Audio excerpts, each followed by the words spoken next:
Jika Anda rindu kepada Rasulullah Shallallahu Alaihi Wasallam, maka Turki bisa menjadi obatnya.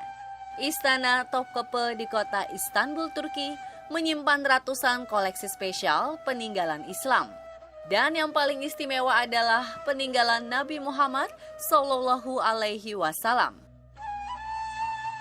Menariknya, Turki juga memiliki jejak peninggalan Nabi Ibrahim alaihi salam dan Nabi Ayub alaihi salam.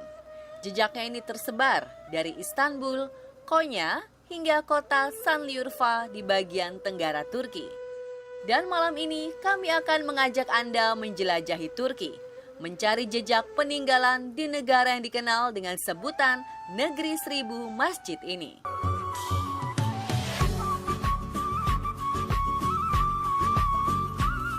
Relikwi pertama adalah bagian tubuh baginda Nabi. Saat pelaksanaan Haji Wada, ibadah haji terakhir sebelum beliau wafat, Rasulullah mencukur rambut dan janggutnya.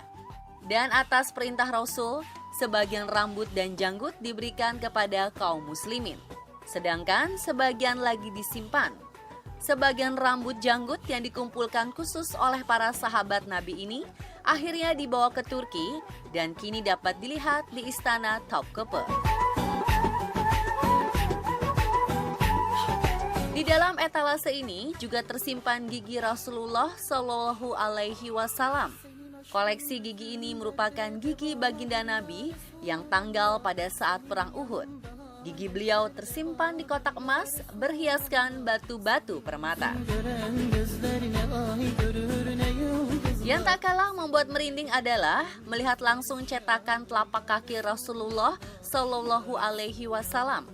Dikisahkan cetakan kaki ini terbentuk atas izin Allah Subhanahu Wa Taala, di mana telapak kaki baginda Nabi tercetak pada batu pijakan saat Rasul hendak melakukan perjalanan naik ke langit.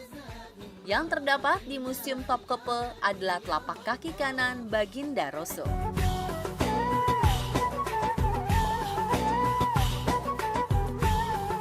Di dalam etalase ini kita dapat melihat pedang Al-Maktur, pedang Rasulullah Shallallahu Alaihi Wasallam.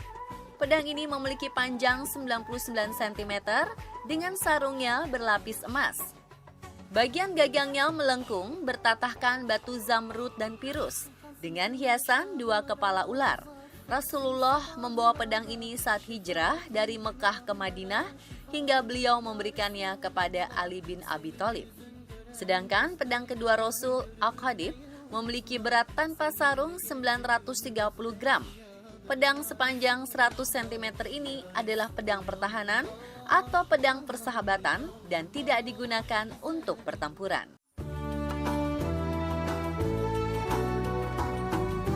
Di dalam etalase ini, kita bisa dapat melihat busur panah milik Rasulullah Shallallahu Alaihi Wasallam beserta kotaknya. Panjang busurnya mencapai 118 cm dengan berat 286 gram. Luar biasa membayangkan beliau memanah dengan busur ini. Perasaan haru dan merinding kami rasakan saat berada di ruangan suci ini. Beberapa pengunjung bahkan tak mampu menahan air mata.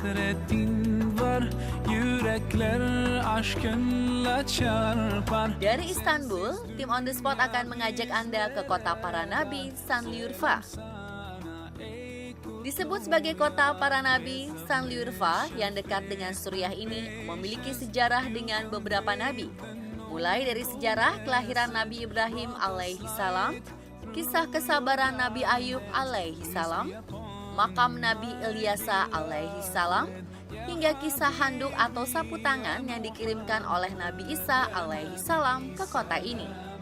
Dengan bangunan-bangunan persegi dan suhu cukup panas, suasana di Sanliurfa menggambarkan kondisi Timur Tengah, walau tak memiliki padang pasir tandus seperti Arab. Ketika tim On The Spot menyambangi kota ini, suhu di sini mencapai 41 derajat Celcius. Perjalanan kami di Sanliurfa dimulai dengan kisah kelahiran Nabi Ibrahim alaihi salam hingga kisah mukjizat yang terjadi pada beliau ketika Raja Namrud membakar Nabi Ibrahim.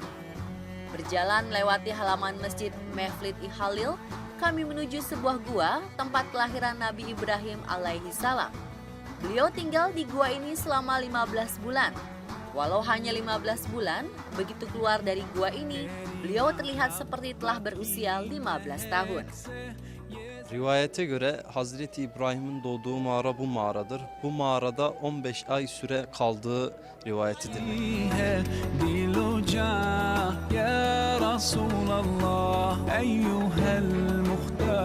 Di dalam gua ini, para peziarah bermunajat mendoakan Nabi. Beberapa pengunjung ada yang sholat di dalam gua. Guanya disekat agar perempuan dan laki-laki tidak bercampur.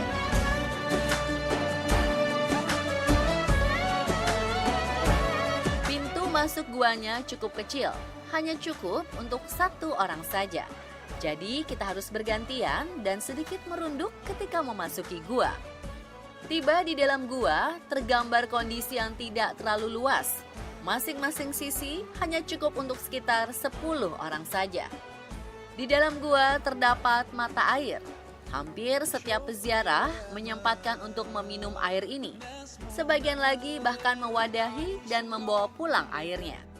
Masyarakat meyakini air di dalam gua ini memiliki beragam khasiat. İçeride de yerel halkça kutsal olduğuna, şifalı olduğuna inanılan bir su kaynağı bulunmaktadır. Dari gua tempat kelahiran Nabi Ibrahim alaihi salam, kami berjalan ke atas bukit. Dahulu tempat ini adalah benteng istana kerajaan. Tiket masuk ke tempat bersejarah ini 5 lira atau sekitar Rp24.000. Setibanya di atas bukit, kita akan melihat 2 buah tiang tinggi sekitar 6 meter menjulang dengan begitu gagah. Dikisahkan, dari kedua tiang inilah Raja Namrud melemparkan Nabi Ibrahim alaihi salam ke tempat pembakaran yang telah disiapkan di bawah bukit. Raja Namrud memerintahkan kaumnya untuk mendirikan sebuah bangunan tinggi untuk melempar Nabi agar semua rakyatnya mengetahui tentang peristiwa pembakaran ini. Dari sini kita dapat membayangkan bagaimana kejamnya Raja Namrud menghempaskan tubuh Nabi Ibrahim alaihi salam. Bak menggunakan ketapel raksasa diikatkan kedua tiang besar ini. Sementara kobaran api siap menyambut dan membakar tubuh Nabi. Dan tempat pembakaran Nabi Ibrahim alaihi salam ini dinamakan Balik Regol. Dikisahkan ketika Nabi Ibrahim alaihi salam di udara menuju kobaran api, malaikat Jibril datang dan bertanya kepada Ibrahim, apakah beliau membutuhkan bantuannya? Ibrahim kemudian menjawab, tidak. Aku hanya butuh bantuan dari Tuhanku. Bantuan Allah Subhanahu wa Ta'ala pun datang.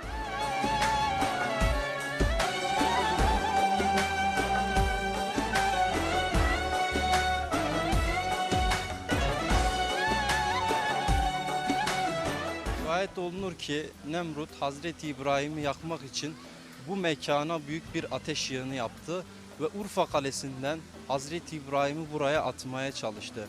O esnada Allah'ın emriyle odunlar balık oldu, ateş su oldu. Kolam inilah saksi sejarah Raja Namrud membakar Nabi Ibrahim alaihi salam. Atas izin Allah Subhanahu wa Ta'ala, api berubah menjadi air dan kayu-kayu pembakaran berubah menjadi ikan. Kolam ini kini menjadi destinasi wisata religi yang ramai dikunjungi wisatawan dan turis. Datang ke sini, kita merasakan bagaimana sebuah mukjizat Nabi terjadi.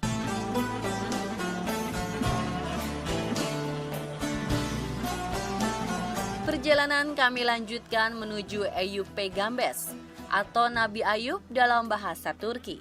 Letaknya tak jauh dari pusat kota, hanya sekitar 20 menit perjalanan menggunakan transportasi bus umum.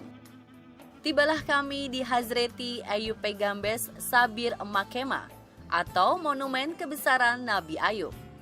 Disinilah gua kesabaran Nabi Ayub alaihi salam berada. Beliau menyendiri di gua ini selama 7 tahun dari kaumnya, bahkan istrinya sendiri. Gua ini kini terletak di dalam kawasan masjid dan tidak putus-putus dikunjungi orang. Pintu gua kediaman Nabi Ayub ini cukup kecil, hanya cukup untuk dilewati 1 orang saja. Ukuran guanya hanya sekitar 3 x 2 meter. Gua ini boleh dikunjungi dan gratis. Kami melihat para pengunjung memanjatkan doa dan beribadah di sini.